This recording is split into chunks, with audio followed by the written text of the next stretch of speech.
What are you not finding? I had set this up and on some previous calls been able to do a direct live stream where it goes straight to YouTube. Not this time, so no worries. We've got it recording to the cloud. It should be fine. And someone else coming in. Yeah. Hey, I'm John. I'm John. Hey, Nancy. Hey, Nicholas. Thanks for having me here, Michelle. Oh. Glad you could be here. Absolutely. Yeah.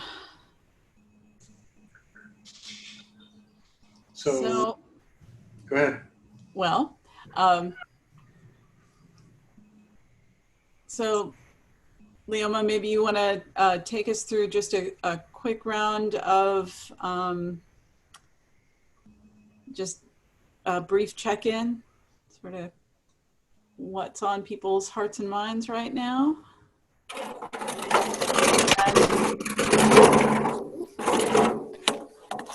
And remember, we'll ask you, because we're a little bit bigger group, so we'll ask you to keep this pretty brief, no more than about 2 minutes. And just letting us know what's on your hearts and minds. And Leoma, why don't you start, and then you can call on folks if nobody's stepping up. All right. Well, I'm facilitator here, so we'll see, even though that's an easy task with this group, I'm sure. Anyway, that's what's on my heart and mind.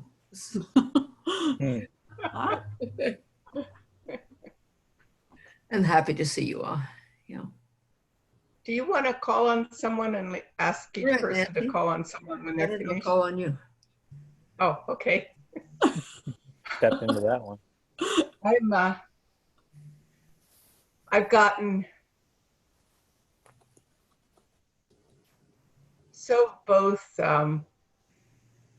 scared and excited about the potential for transformation and the way collapse could be creative or truly destructive, that it's actually given me courage finally.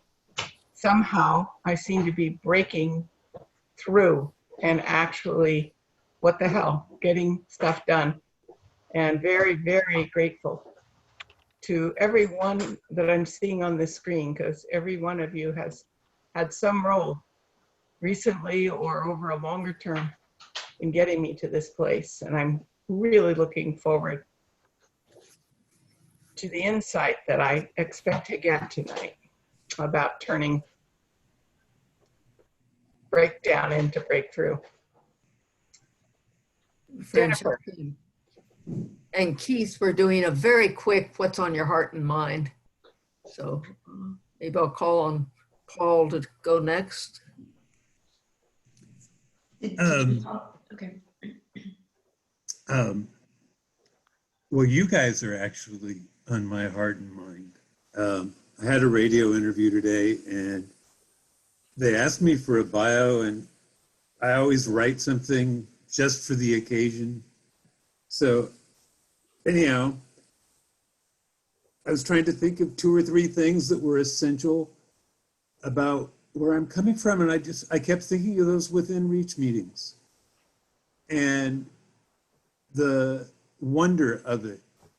This group of people from very different disciplines and backgrounds, listening with this really special quality of attention, as they all sort of, took turns looking at one particular part of the challenge together, and just how much stronger and more capable I feel as a change maker from those experiences, and how that's continued with Novasutras. So I am just so grateful to each and every one of you. Tyler, would you like to check in? Sure. It's nice to see everyone. So I have been pretty good, busy, and really looking forward to the subject that we're going to be speaking on. I've seen that model before, Michelle. I think you might have shown it to us briefly, but didn't get to delve into it. So looking forward to doing that now. It's really good to see everyone. And yeah, that's it. And Kendon, would you like to heart and mind briefly? Kendon Smith, recorder. Writing is going well in that I seem pretty close to deciding that well as I should for this phase, and I should get it out. So very soon, as I have been saying. And so that, I've been considering a while, so that's pretty much where our heart is, but feeling good. Thank you. And Nicholas, would you like to? Hi, everyone. Thank you, Keith and Nancy, for inviting me to this talk. Thank you, Michelle, for hosting. I am currently dwelling on so I heard Nancy mention break down and break through, and I'm dwelling on break out, and specifically breaking out of capitalist realism.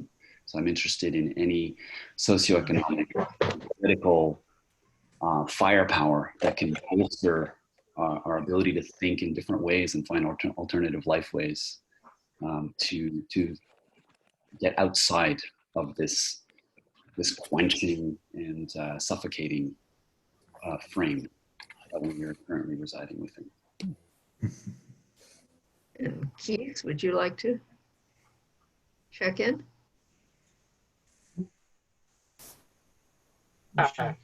Yeah, it's good to be here with everybody. I've been really nerding out on a platform that I found today.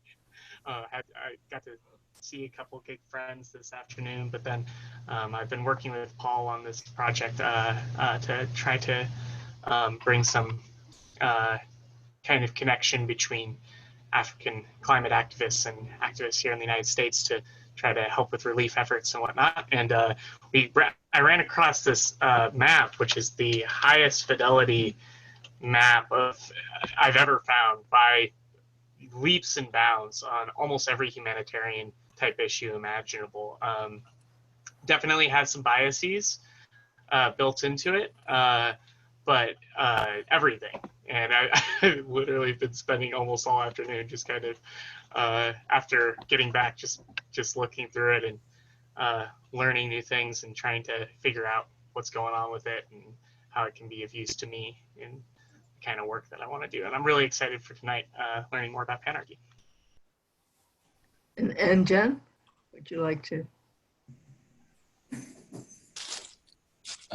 Thanks also to Nancy for inviting me to this, and thank you, Michelle. I forget if it was a Stoa thing or a Keith thing, but I said the logo was so beautiful, and you were like, "Yep, I'm the one who did it." And so I was like, I'd love to be part of this person's event.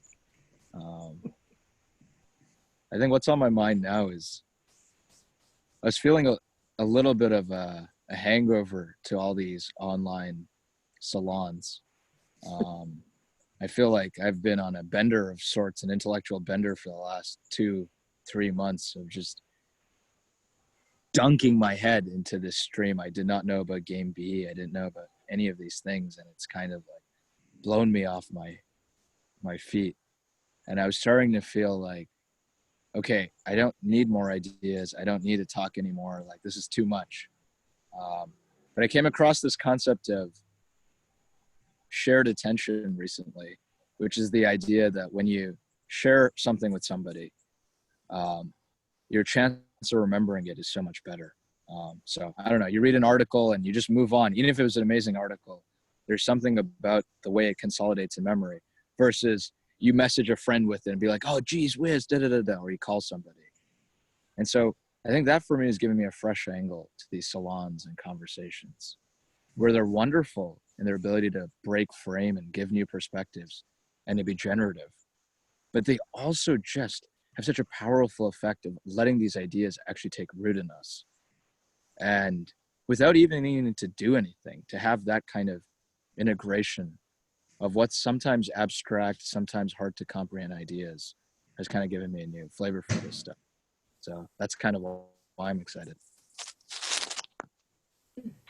Francesca? I don't know some of you, but I have a feeling most of you know one another from various places. I'm mostly familiar with the Novasutras and the Quaker folks. I'm here just to learn because I've never seen this model before. I don't know anything about it, so I'm just here to learn. Jennifer? Hi, Jennifer. So lovely to see everyone here. I had the privilege of meeting with a number of you, and this topic came up, and I was shown a picture, and I kept going back to my notes. I made little notes as quick as I could about just like one or two of the things we're going to talk about, and I kept like going back to it this week. It came up in conversations. I got to practice what someone else was talking here about, like, this is exciting. Here, listen to this idea. So I'm interested to see what conversations come out of tonight, and I'm glad to be here, glad to learn, and to be a disciple of Michelle. Yay! Thank you. And Derek? Hi, everyone. I'm Derek. Don't know many of you, and that's good. I'm sure we'll learn about each other tonight. Nicholas, I wanted to say, especially with your concern about the old economy that is crumbling around us. I just did my 21st tax season. I'm an enrolled agent, and it was my first tax season out on my own, so I could do it my own way. And I did it using a gift economy. So I did not have a price list. And I've had a long conversation with every client about paying attention to the value and then paying that gift forward. It doesn't have to come back to me. And I've had just an amazing response and about 200 amazing conversations with people. Actually, a handful didn't want to complete with me. They couldn't get their head around the gift economy idea. They went somewhere else.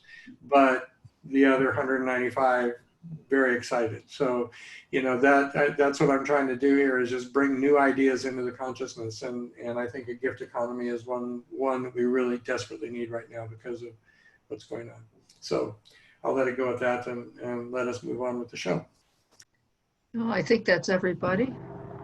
And someone needs to flag that we do need to have Derek give another more detailed look at gift economy as another Novasutras event sometime in the near future. Yes. All right. You didn't get Ray. Oh, well, Ray. Hello, Ray. Hello. Sorry to be late. Check in. My check-in, it's going to sound negative, but actually it's very positive. Earlier this week, or a few days ago, I'm not sure precisely what day, I started predicting. Oh yeah. I started predicting things that were very, very pessimistic. Among other things, starting to see it probable that, or believing that it'd be probable that Trump would win the election. And what I want to report that was positive about all that was that my emotional response was neither panic nor anxiety. It was just a sense of calm resolve, like not an investment in being correct about that prediction. Hopefully I'm not, but rather just if that should occur, that I will need to go ahead and do what I can do about whatever situation unfolds. And that was good, not to be doing the emotional roller coaster, but just to feel a sense of calm resolve. If things work out well, then there's lots of work that we need to be doing. And if things work out badly, there's lots of work we need to be doing. And it's a joy to be engaging in it in either event.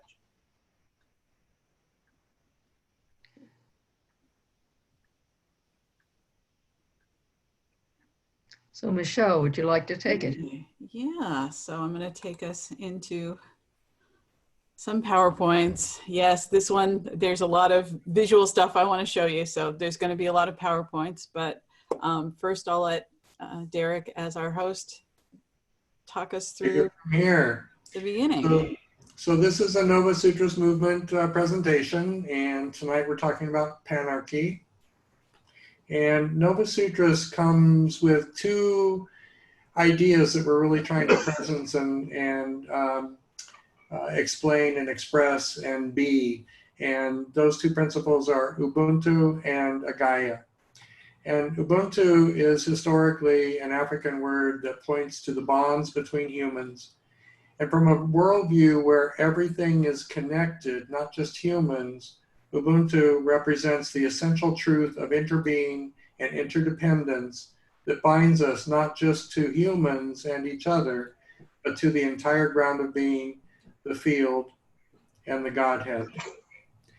And Agaya is a word that's a combination of two words, agape and Gaia. Agape, transcendent love, and Gaia, the concept that Earth herself is a living system.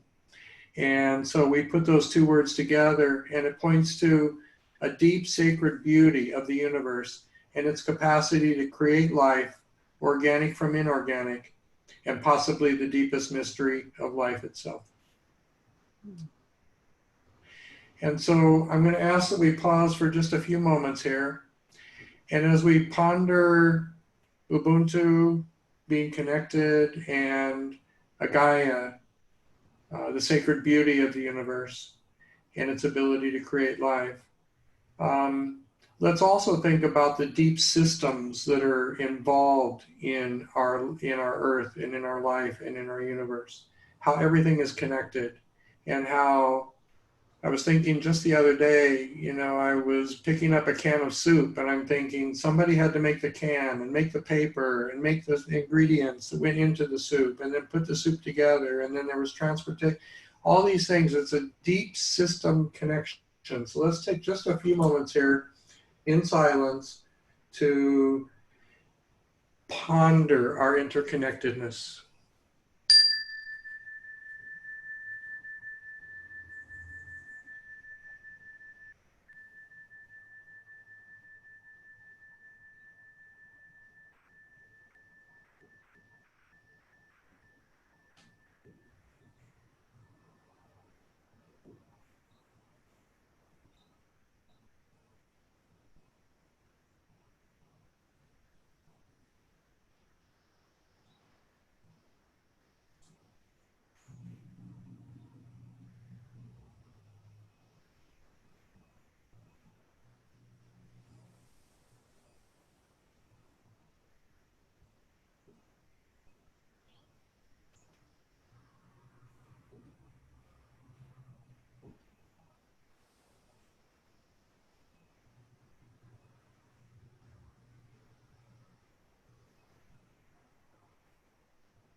Thank you all very much.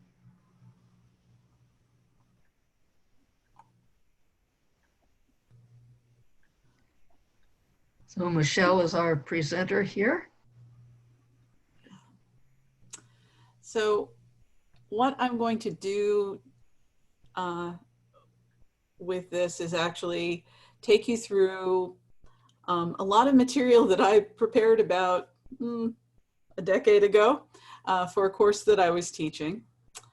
And I realized before we delve into looking at the Panarchy model, I want to make sure everyone has at least the fundamentals of what we mean when we're talking about systems. So I'll go through that pretty briefly.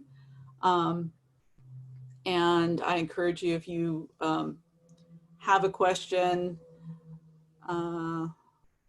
if you just want to speak up or wave at me, I can pause and we can clarify things. So I'm going to go fairly quickly through some of the basics of systems, I'll talk about the Panarchy model and in particular how it applies to human organizations.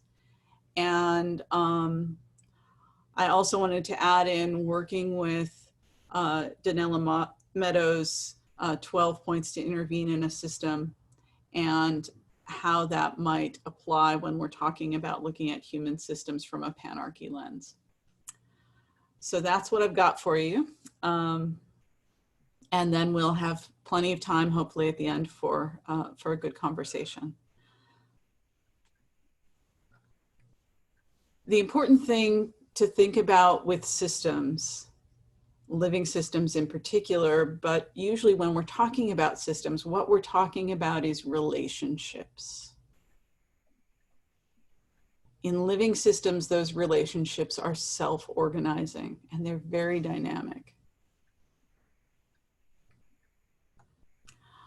So we can look at an ecosystem as the relationships between organisms with different roles and the flow of energy and the cycling of nutrients within that system. Energy coming from the sun is captured by primary producers, things that can photosynthesize, combining that with available nutrients, including carbon dioxide from the air, hydrogen from water, minerals, trace minerals from the soil, producing their own tissues. Some of the energy gets lost as heat. A lot of it gets captured by decomposers when those producers die and get decomposed. But some of those producers get eaten by primary consumers or herbivores. Similar thing happens. They get a lot of the energy, but lose a lot as heat. Some of it goes to decomposers, some of it to secondary consumers or predators. Those predators also eat some decomposers, but then in turn, they're going to get eaten eventually. And decomposers also lose almost all of what's left of the energy, but most of the matter then goes back into the nutrient pool, into the soil, to be taken up by producers. So you've got material, matter in these pools, in these stocks, in the bodies of different organisms. And for a while, there's energy stored in the bodies of those different organisms as well. But all of that is constantly moving through the system.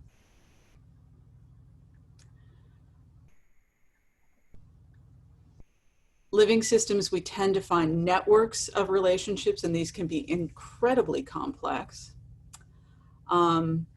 Living systems, we often find there are smaller subsystems within larger systems, within larger systems, within larger systems.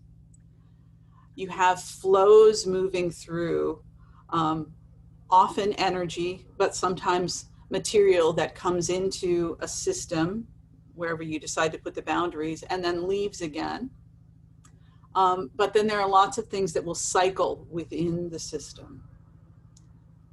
Systems develop, they're not always the same thing. They don't look the same over time. And most living systems in particular, whether you're talking at the cell level, at the organism level, at the ecosystem level, they change over time in predictable ways. So they go through a developmental process.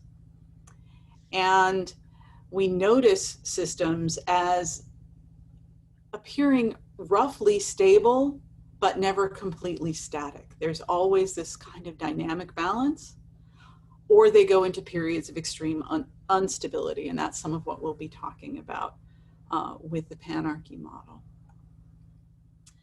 So Panarchy is really looking at that developmental process, and it came from looking at ecosystems. Holling was looking at the way, you may have heard of succession in ecosystems, but essentially the way if the ground is, say, cleared by a wildfire, right? It's just everything's gone to ash. You don't see anything living above the soil. What happens then that gets you from that to mature forest? Well, what happens is you're starting down here in the bottom left in the R phase, right? Ground has been cleared, and things that reproduce very quickly come in and colonize.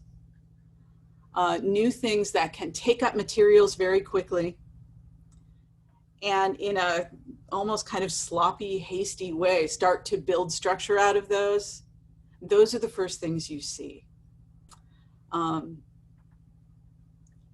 So this is a phase of rapid exploitation of available resources.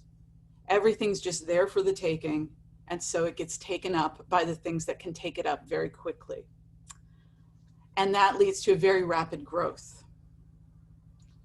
But eventually, in that growth, in this curve from the R phase up to the K phase, what you find is resources are less and less readily available. More of it is captured within the bodies of organisms. The location of the resource pools has sort of shifted into a lot of diverse organisms who are a little bit better at holding on to what they've got. And you get into a phase that's very conservative and tends to be very stable. So when we're looking at this ecological succession from bare ground after a forest fire, you'll see first lots of grasses and annuals will come in because they have an easier time very quickly exploiting resources. They grow very rapidly, but they don't last long. They don't have a lot of defenses. They don't have ways to protect themselves from other things that want to take nutrients away from them. So they start to be replaced plant-wise by things that are more and more stable. And also there, you start to see a lot more complexity, a lot more diversity. At first, you might just have a handful of species. But as time goes on, you have a forest with dozens to hundreds of species.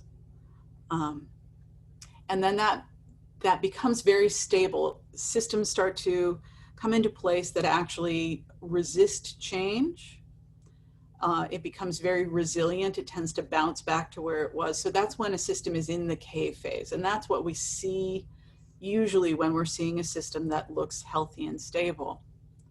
But every once in a while, something will happen that goes beyond the bounds of the system's ability to remain resilient. And at that point, things start to fall apart. Things start to collapse. And this is the transition into the omega or release phase. And all of these resources that had been bound up in things like trees that grow for hundreds of years, holding all of that matter that they're accumulating. Now, not all of the leaves, but all of that woody mass is bound up in these individuals for a very long time. And suddenly lots of them start dying.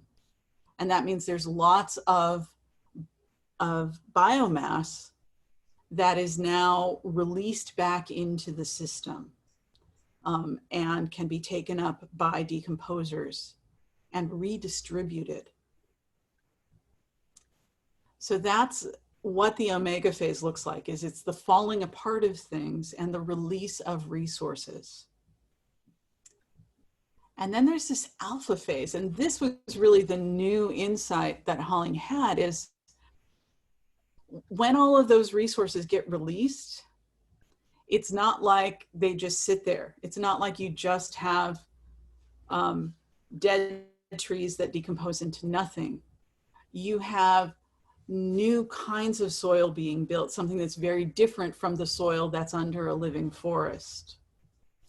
You get reorganization. What form that takes varies a lot, depends on the circumstances of the collapse, depends on what was present at the time of collapse, depends on whether or not some new things are already starting to move in. But during that reorganization phase, that kind of sets the template of what might become a new R phase, what's going to emerge out of that next. So that's the essence of the Panarchy model, is really thinking of things in these cycles, and in particular paying attention to that release and reorganization, and recognizing that those are important phases of change.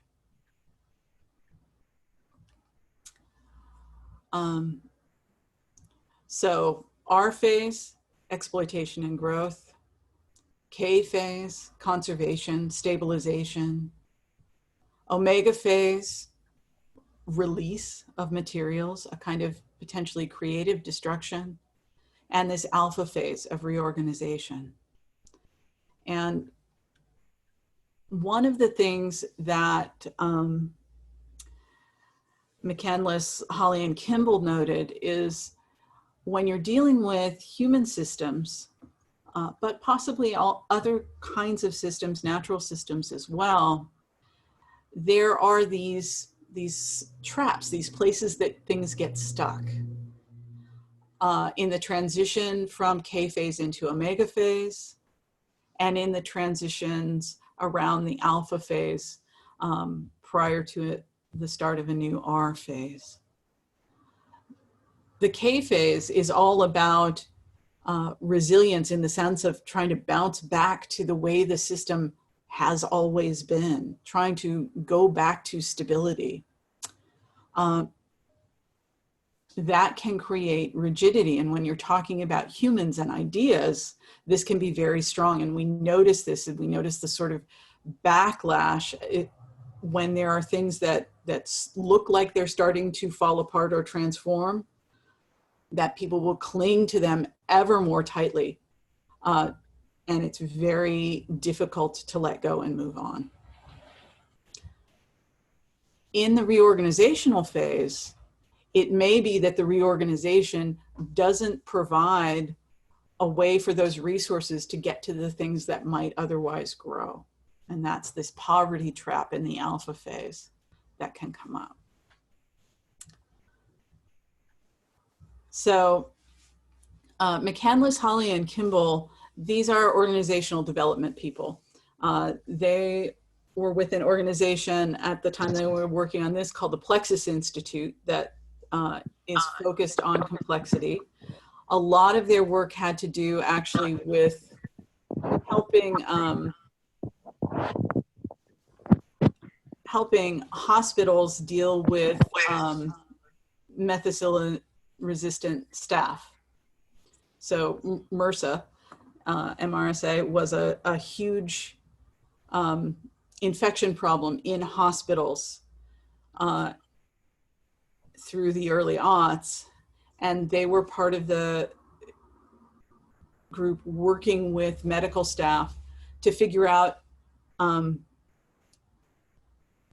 first of all, to figure out why some hospitals did better than others, why some sections of hospitals did better than others in terms of containing or reducing MRSA outbreaks.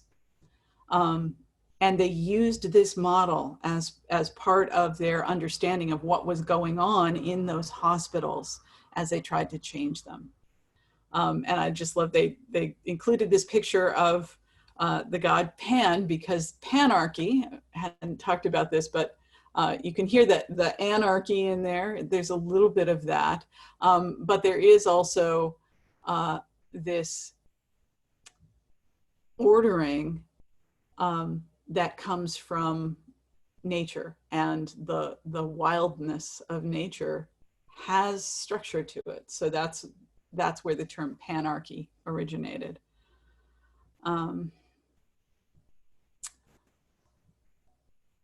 So again, we're thinking about development in a system, and really we can think of that that transition from the alpha phase of renewal to the R phase, birth, right? Something new actually coming out in the world.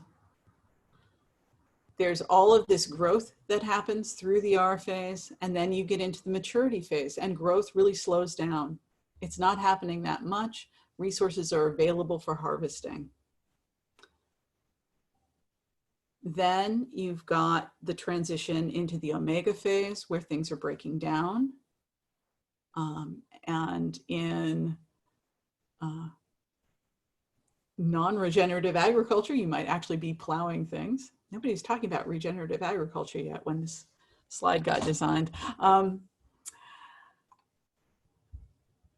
And then you move into that alpha phase where you're sowing new seeds.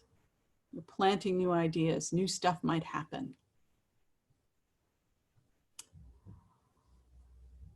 In those different phases, different kinds of leadership are the most effective.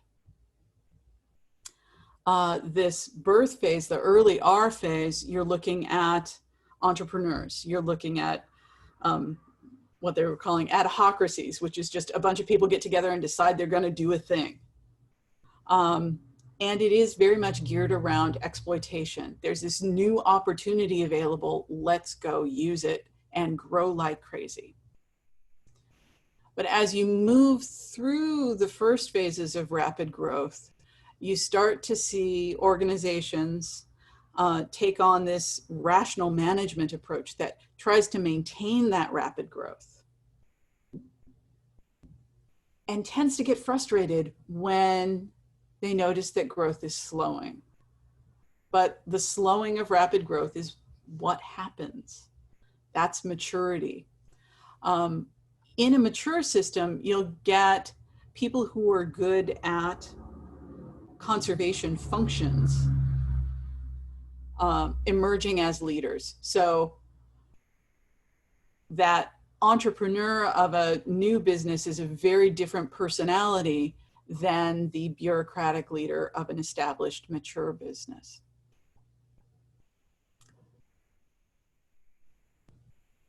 Businesses don't like to think about the back loop, but they happen. So these folks in organizational development said, we need to understand that there are other types of leaders that should be coming to the fore as other phases are happening. If you're in the omega phase, then you need heretics. You need people who envision alternative choices. You need people who can be comfortable in the crisis and confusion. If you're in the alpha phase of trying to sow new seeds, trying to reorganize, then mostly what you need is people who can make good connections. And that's when people who really know how to build social networks can become the most useful. That was their principle anyway.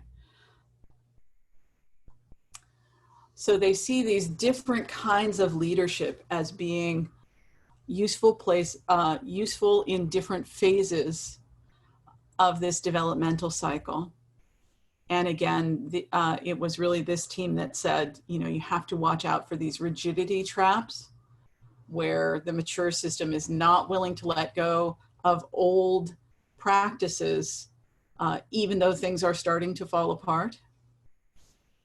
And you have to make sure that emerging innovations don't fall into this poverty trap, that resources actually are accessible as new ideas are forming. Another important thing to consider, talked about the nestedness of living systems, and that's true in human social systems as well. You have different sized systems embedded in one another, and those different scales tend to operate at different time scales as well. Smaller systems tend to turn over and change much more quickly within a larger system that may be at any other point in its cycle.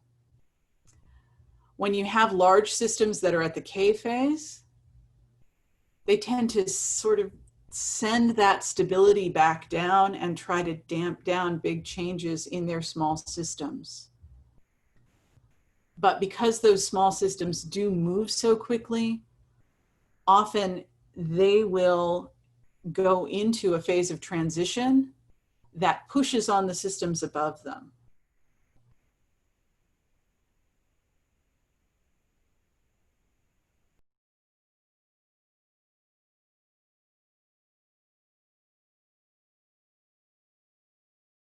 That might still be in a K phase and really conservative.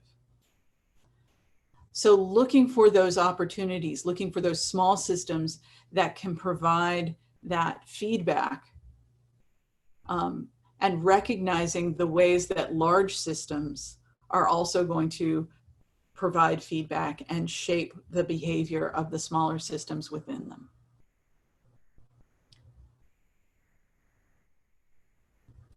So then one of their colleagues, Brenda Zimmerman, talked about, well, what do you look for at these different, what do you look for at these different scales? What are the things in human organizations that could be happening at those different scales? So if you start from the smallest scale, you're looking at individuals within an organization. What can they be changing? They could have a change of heart. They can start changing their own habits. They might actually change their ambitions, their intentions. At the larger scale of small networks or working groups within an organization, the kinds of conversations they have change. The routines for working together change. The way that they commit their resources or influence can transform. The next scale up of the whole organization, there can be strategic changes, there can be changes in major procedures, and a lot of influence over how resources are distributed in the whole organization. Those organizations often exist in the context of even larger institutions.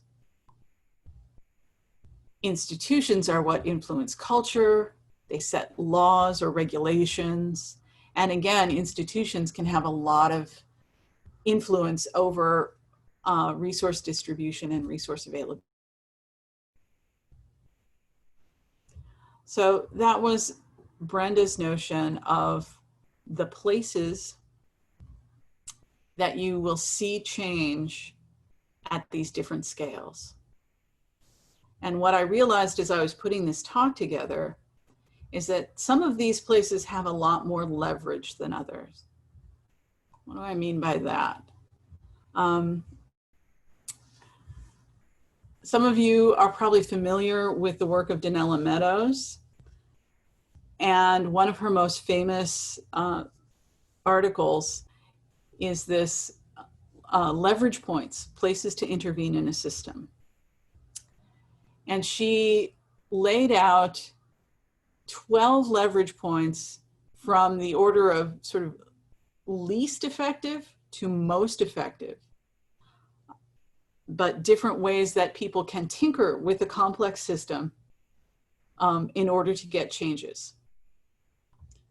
She says the place that most people go, but where there isn't really a lot of genuine influence, is just tinkering with the numbers. What are the constants? What are the parameters? What's the interest rate? What's the tax rate? How much subsidies are there? What measurements are we making? Those can influence the way a system operates, but not by a lot. A little bit more effective is, remember in systems we talked about stocks, pools of things like resources existing And then there are the flows of resources in and out of each of those stocks or pools. So the size of the pool relative to the rate of flow is how much, how well the system is buffered. So if you can change that buffering, you have a little bit more leverage, you have a little bit more chance to make a difference in the system. Next up is the actual structure of the stocks and flows, how they relate to one another, how they're interconnected. And in a material system, like a manufacturing plant, you're talking about changes in physical infrastructure that can make a big difference in terms of how stuff moves around within the system. You might be talking about population age structures. So these things, the structure of the material stocks and flows, really useful, but hard to change.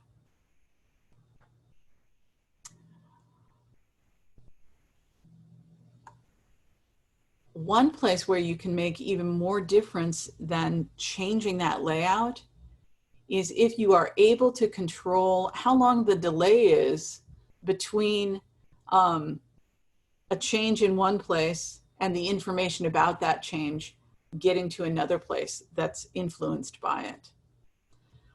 Delays are really important factors in systems.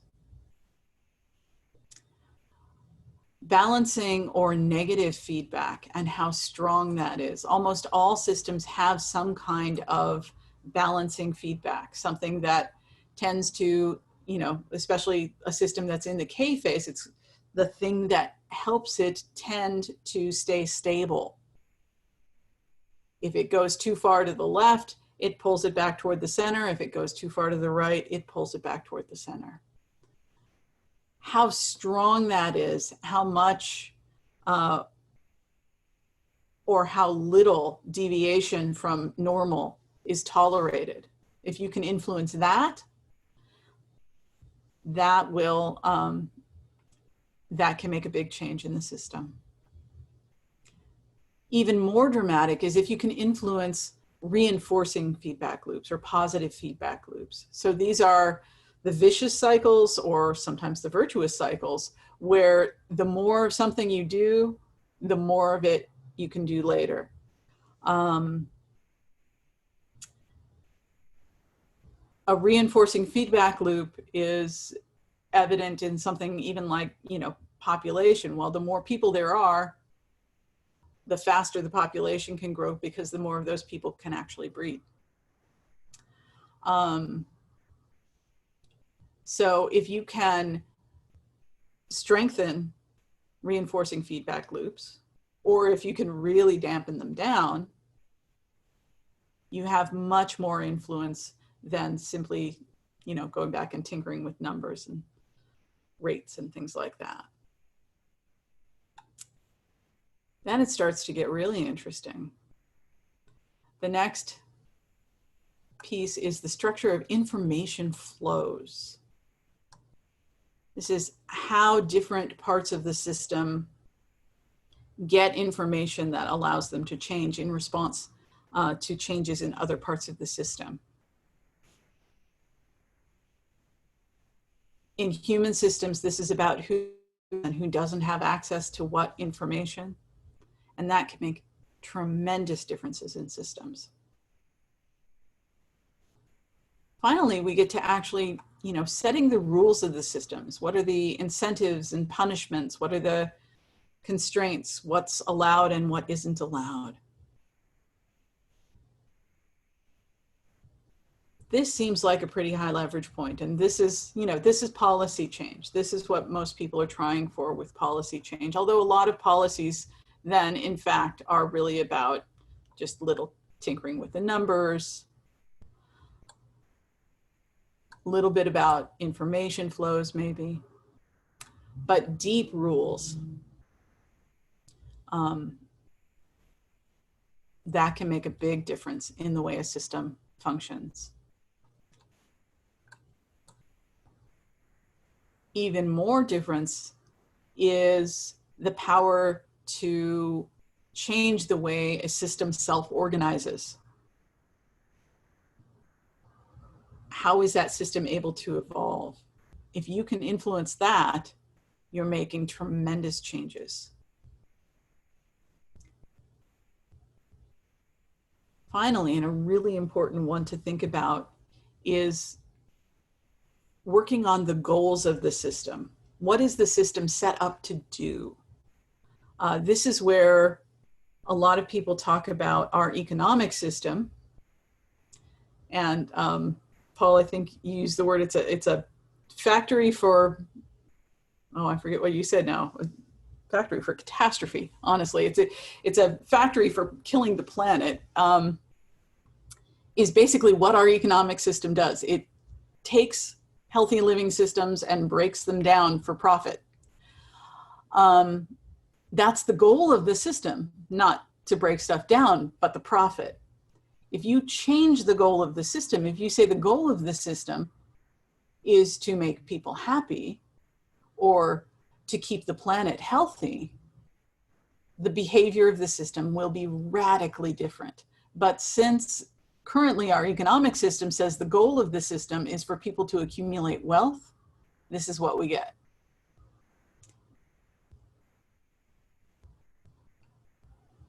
Those goals are determined by mindsets, by what people actually think is important,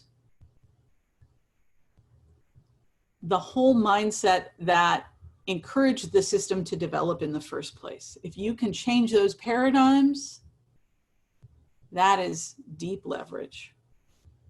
And then Danella Meadows goes a little zen and she says, well, what if you can just transcend paradigms? What if you can work beyond the structures set up by those mindsets? This one's always confused me a little bit. I'm not sure entirely what she means by this, but I'd love to find out. And all right. So I wanted to take a moment and just revisit these different scales that Brenda Zimmerman was talking about in light of Danella Meadows' ideas about places to intervene in a system. That didn't do what I wanted it to do, but that's okay. Why can I not see the chat? Huh. Well, okay. I guess,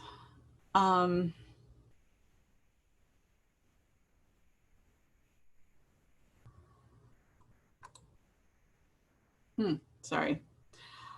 I guess I'm not going to be able to see the chat and still have the slides up, which is odd because I knew there was a way to do that, but I'm not seeing it now.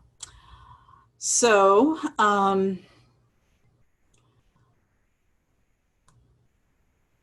just to talk a little bit about this, you know, at the individual level, if you're talking about a change of heart, you really are maybe talking about paradigm change. If you're just talking about a change of habits, well, maybe that's just about numbers, delays, information flows. Change of ambition, well, that is about goals. So that's a pretty high leverage point. If we go up to, say, the organizational level, changing strategies, well, again, maybe that's just numbers, maybe that's buffers, maybe that's information, maybe it's rules, but maybe it's goals. Procedures, resource distribution, and availability, most of these are lower leverage points. At the institutional level, however, once we get up to changing culture, that's really about paradigms.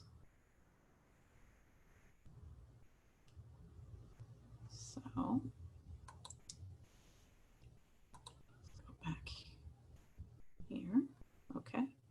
And I wanted to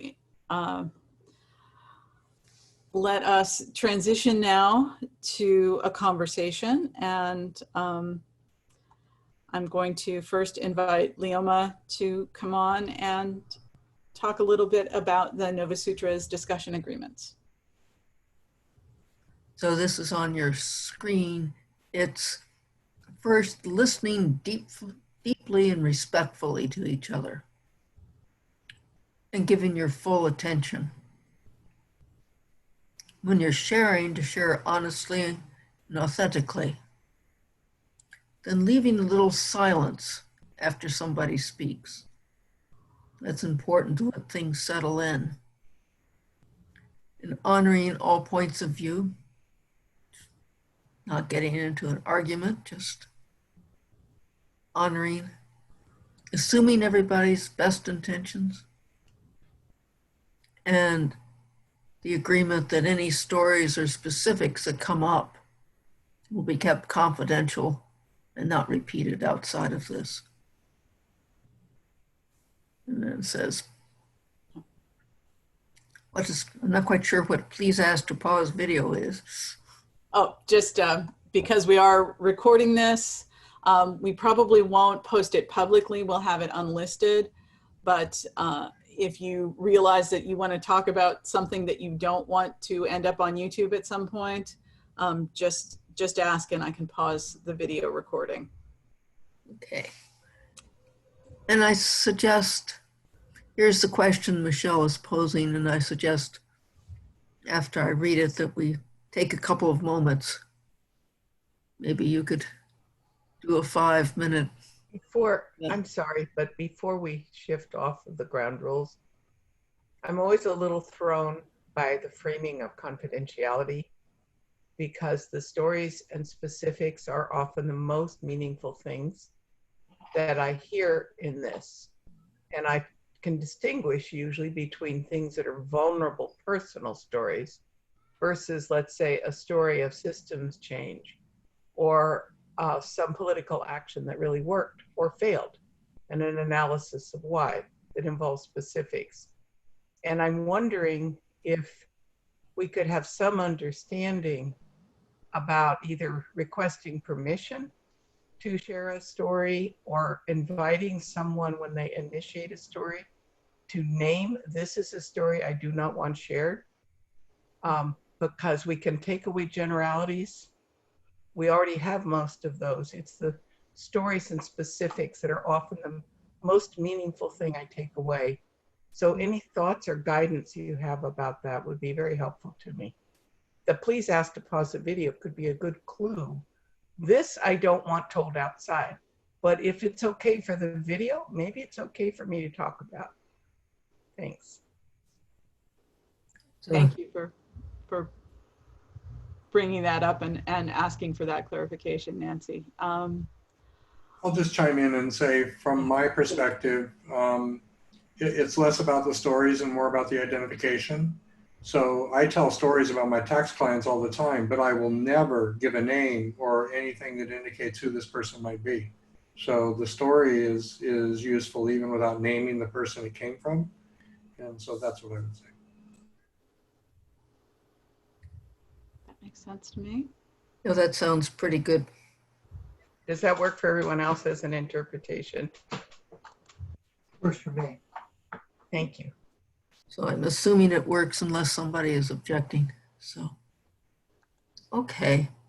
So Michelle puts the question on the screen, and then we have maybe 5 minutes to just sit with it. And then maybe people can raise a hand.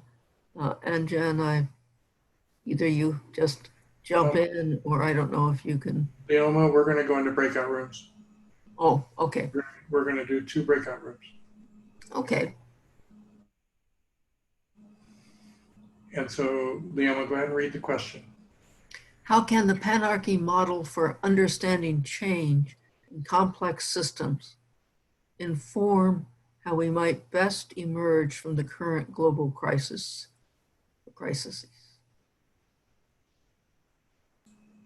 And so if we will put that in your chat. Yeah. And with that, let's get into our breakout rooms.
Pronunciation to see if it's Mobius.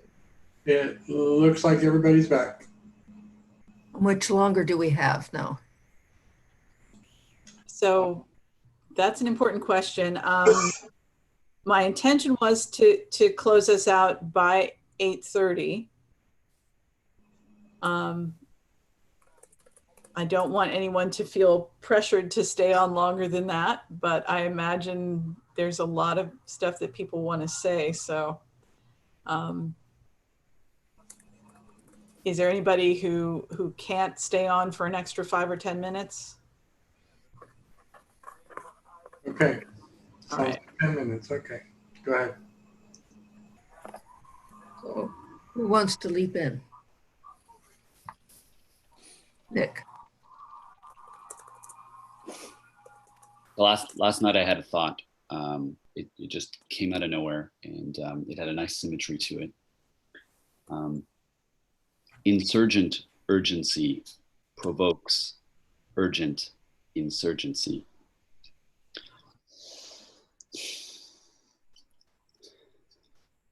The urgency of the situation is surging past the boundaries of what we thought was possible. And which makes it even more urgent to create an insurgency, to reorganize, to go from omega to alpha, and subvert what is turning towards the death of all life as we know it.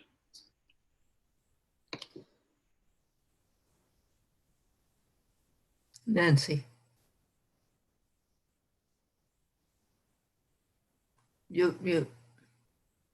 Thanks to Keith bringing together Nick and Anjan and several other people. And Nick, I think it was Nick, it may have come from David, but this notion of seed pods, which has been our focus. And I've spent the last 3 days writing on seed pods and drawing graphs and images. I'm just so excited about this conversation and seeing that place on the Mobius strip where the stuckness is the scarcity of resources and the promise of the breakdown releasing those resources. If we have the seeds, the DNA, the concepts moving into place, they're ready to grow. They can claim those resources. And it's a very exciting notion for what the insurgency is about, not destruction, but reclamation of new ordering, new growth.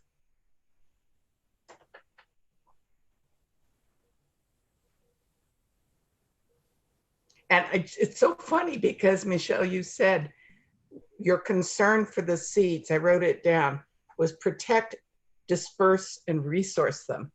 And you said seeds, and I said, but that's what we're talking, the seed pods is exactly what we've been focusing on.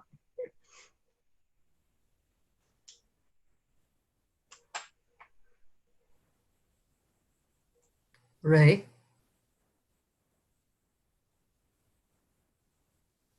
You, Nancy, unmute.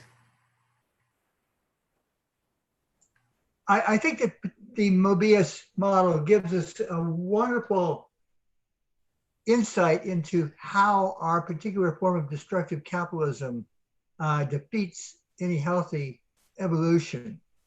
If you follow the model, growth is supposed to lead to mature and stable development as the next stage. But because rapacious capitalism, and I do not agree that that's the only form of capitalism, but it is the dominant form today, or it's the dominant form in terms of what's impacting on the world. Rapacious capitalism denies this Mobius quality to it and insists that we keep going toward infinite growth.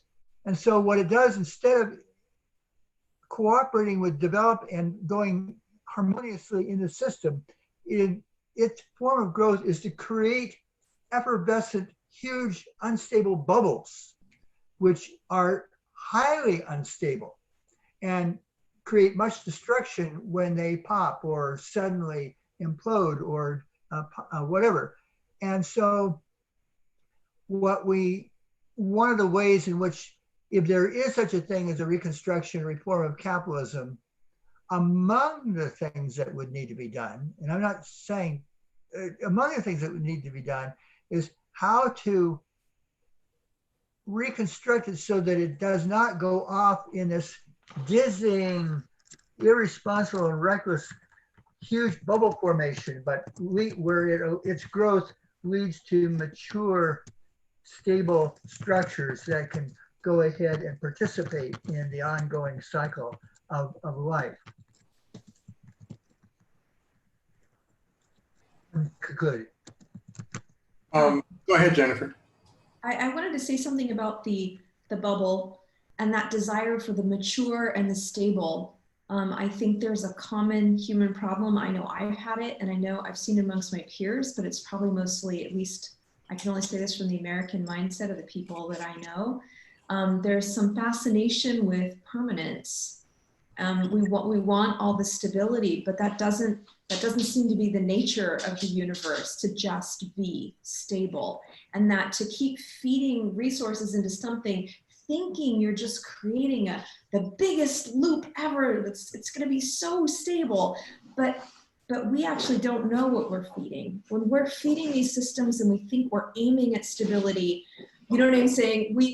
We might have broken off, you know what I'm saying? And to me, like, so when you're talking about a market bubble and the market bubble popping, suddenly you have a bunch of small, fast moving systems. You suddenly have a bunch of resources freed up. You suddenly have that back end of the business cycle that people don't want to talk about and are scared of, when things decline and reorganize and then emerge as something else. And I think that that's something that needs to be considered. It is not discussed in schools.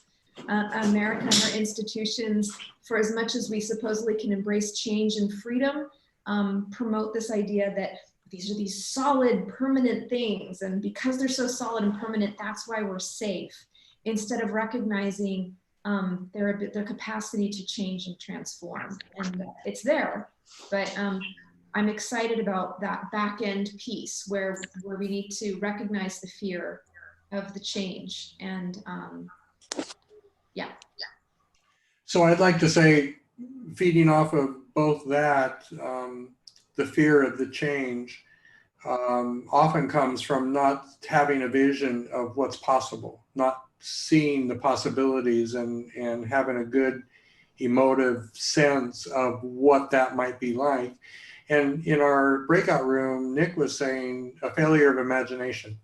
And I just want to presence the what I've heard Charles Eisenstein talk about, the space between stories. So I feel like we're in that space between stories right now. The old is going away. What is the new? And groups like this and the work that we're all doing is about writing those new stories, telling these new stories, and giving people a vision of what's possible. And so that's kind of how I think this we can change this, is by telling a different story.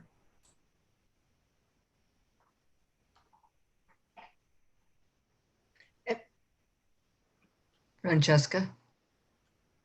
I'm, You're muted. Francesca, you're muted. I can't get past something that Michelle was saying about protecting the seeds. I mean, we can have the visions and everything else, but how do we protect the people and ideas that are so urgently needed now from just being trampled?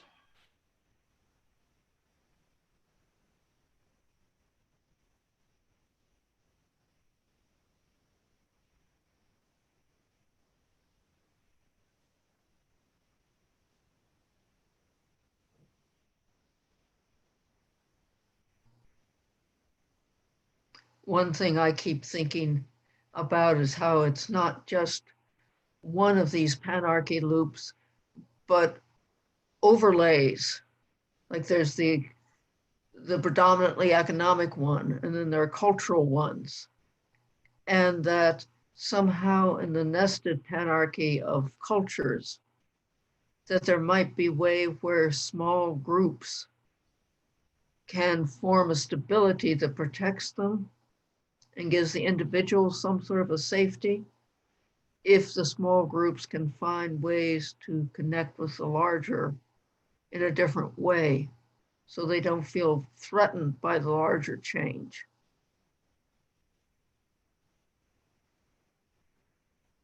Tyler. I just wanted to share that in my, trying to think about this, it helps me to imagine if I'm going to try to make an intervention in the system, to imagine what was laid out as these, different levels, basically the individual level, the group level, organization level. And in each one of them, Michelle, you gave an example of which particular things could be potentially intervened upon. For me, it's really making a lot of sense to call these pathways, which pathways that a different entity might use or utilize in order to affect some sort of goal or affect some sort of change. And yeah, the pathway, it makes me imagine there's a sort of choice involved, one which you can either reproduce one particular part of the system or change it in some capacity and go down another pathway. Just makes me feel like it's all kind of a journey, and at the same time, one with an intention involved. That's it.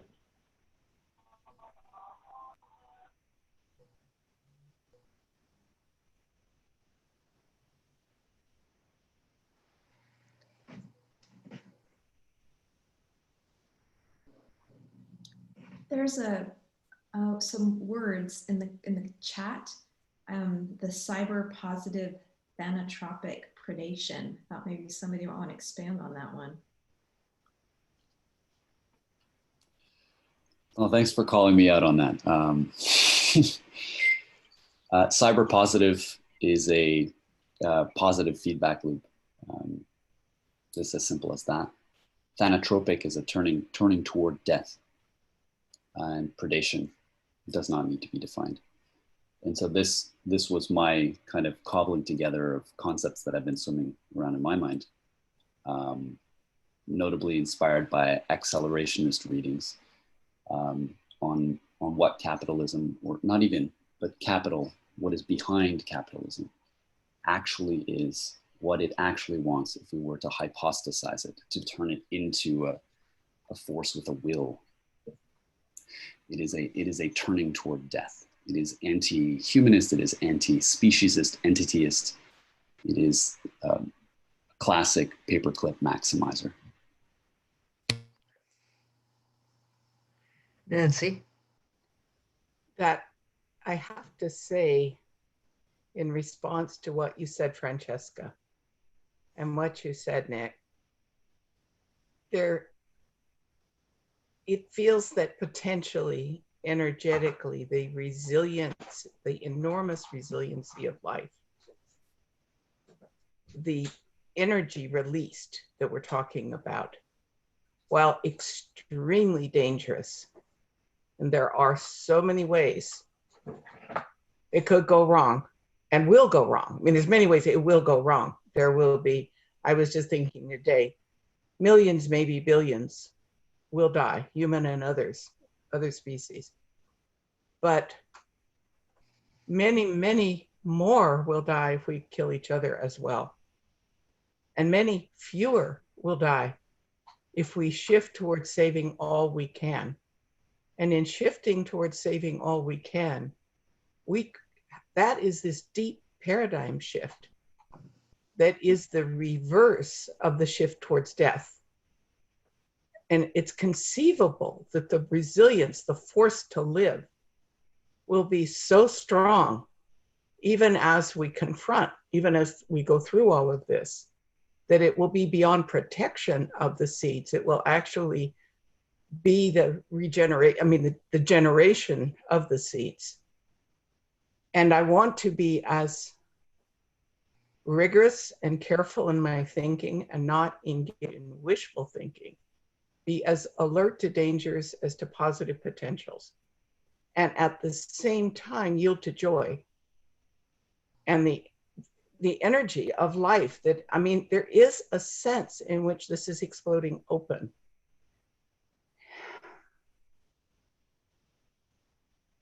And I want to credit Derek and Michelle and others with the kind of spiritual work that you're doing, because you have sensed that is the touchstone for everything else.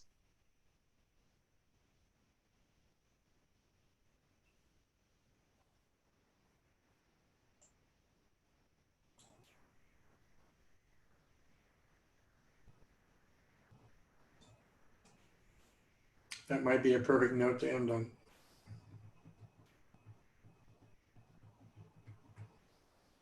Thank you, everyone. Michelle, do you have any last thing to say? Yeah, there we go. I do.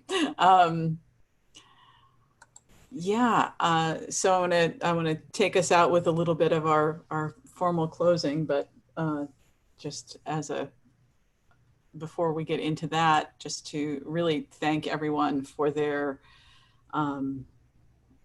thoughtfulness and the richness of the conversation. And there are so many little ideas percolating here of what we do with this next that I'm very excited about that.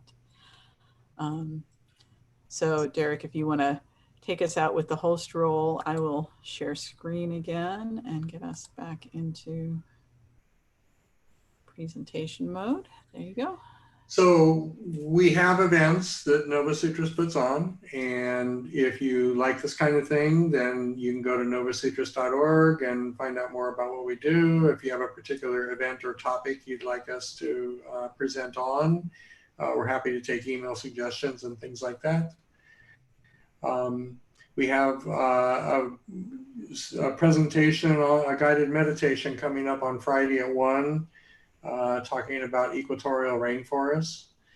Michelle's going to lead that for us. Michelle also does a lot of moon meditations, basically once a week as the moon goes through its phases. And so the next one will be on August 3rd. And every Monday and Thursday at 11:30 in the morning for about 90 minutes, we just have an open conversation space. And then we are also putting on events like this one. Although next week, because of what's happening on August 5th, we don't have a lot on our agenda other than doing some planning calls among ourselves. So those are events we have coming up. There is the cross-quarter event on August 6th, and the online meditation will start at 5:30 for that. And we do have the usual Facebook and Twitter things, and we also have Patreon and PayPal for if you want to contribute and help support this.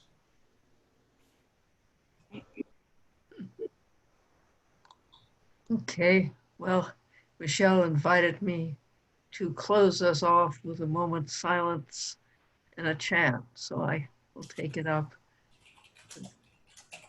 Just sit together and hold our hearts together. Yeah, no. Yeah, na. Yeah, no. Yeah, na. Walk the path, yield to joy, embrace each other's soul. No.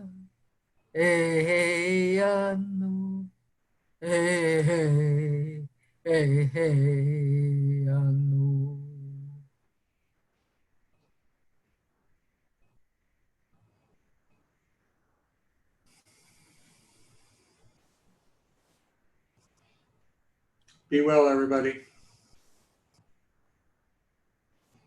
We like to do a hold hands as we go out. Yeah. Hold hands. There we go. All right. Thanks, everyone. Bye. Good Thank night. you so much. Thank you, thank you, thank Good you. night. Thanks, everyone. Thank you, everybody. Good, good, good.